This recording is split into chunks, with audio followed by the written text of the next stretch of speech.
Two legends of comedy are in conversation this morning with our man in Hollywood, Ben Mankiewicz.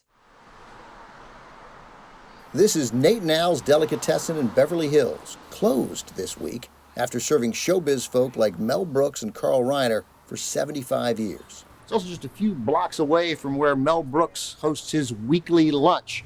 That is suspended for now, as are millions of other meaningful social gatherings for millions of Americans.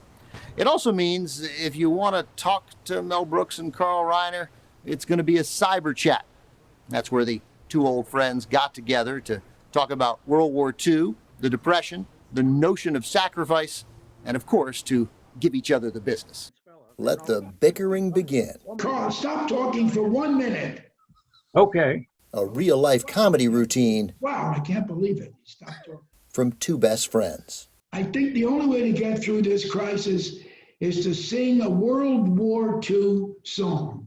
And that song is, "We did it before and we can do it again. We can do it again." I'd rather sing Recitar mentre preso dal delirio, non conto specifico e quel che faccio e poi dopo. Can't close him. You open Carl up, there's no closing.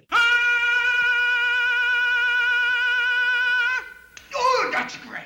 Truth is, the Mel and Carl show hasn't closed since they met as TV joke writers in the 1950s. I didn't know who he was. I came to work for the show of shows that Sid Seats a straight man, and there's this little guy in the room. Call it laugh at first sight. I don't know who he was, and he's impersonating a Jewish pirate, and I'll never forget those first words. He says, "You know how hard it is to set sail these days? You know what they're charging for sailcloth? $1.37 a yard." Now 98, Carl is still Mel's straight man. And Mel, only 93, continues to be, well, Mel. How are you coping? I am not watching the news, and I'm telling everybody, watch old black and white movies. By the way, I have a great suggestion. It's called Young Frankenstein. Penny for your thoughts. It'll do you a little good, and it'll do me a lot of good. Showbiz has been good to both of them. Their resumes are Hollywood comedy history. Hi there, remember me? Hi. Including the Dick Van Dyke Show for Carl and Blazing Saddles for Mel. Well, that's the end of this suit. Hi, I'm Max Brooks. Max Brooks is Mel's son, also a historian and the author of Devolution. Is it difficult for him not to see his friends? If anybody needs to see friends, I think it's Mel Brooks. I think there's probably no one in America right now that is finding it more difficult to socially distance than my dad. Hi, Dad. He thrives on crowds. He thrives on friends.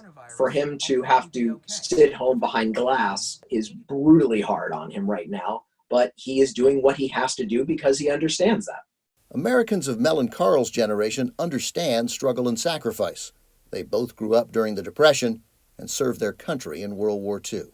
Is there a message to give to other generations from you guys about this sense that we can get through this? We have done this before? Well, we've done it before. There was a guy named Hitler that was still around, and he's not.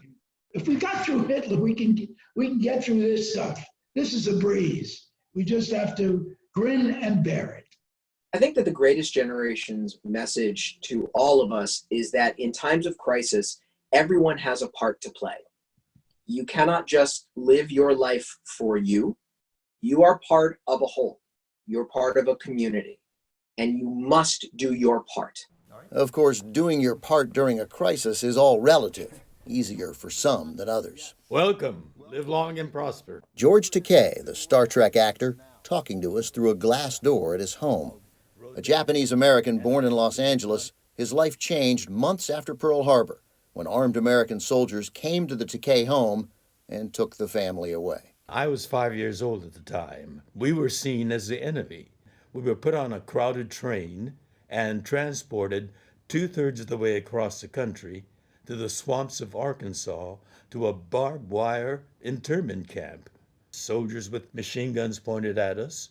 When you hear The Chinese virus, the Wuhan virus. Oh, it gets my blood boiling. It is a threat to us. A Chinese American woman in a New York subway was yelled at and chased and assaulted. And then in San Francisco, a woman was yelled at and spat at. It is so important to have wise leadership that knows history. I'm keeping my social distance, but sending you all the good wishes of Star Trek. Jeopardy. We like Classic watching movies, we Jeopardy. do. Mel and Carl aren't watching Star Trek. No offense, George. They're sticking to classic movies and game shows. Yeah, we turn on Jeopardy at the same time, and we turn on Wheel of Fortune. Being apart and staying together, and a little advice to the country's leaders. Don't scare us, you know. I don't mean to soft pedal anything, but try to persuade us with your reason, with your logic. Tell us how to get through it, and show us by example how much you care about this country and how much you care about who's in it. Mel, you started to sing that song. Can I ask you to sing that song again? We did it before, and We can do it again, and we will do it again. We'll knock them over and then we'll get the guy in back of them. We did it before,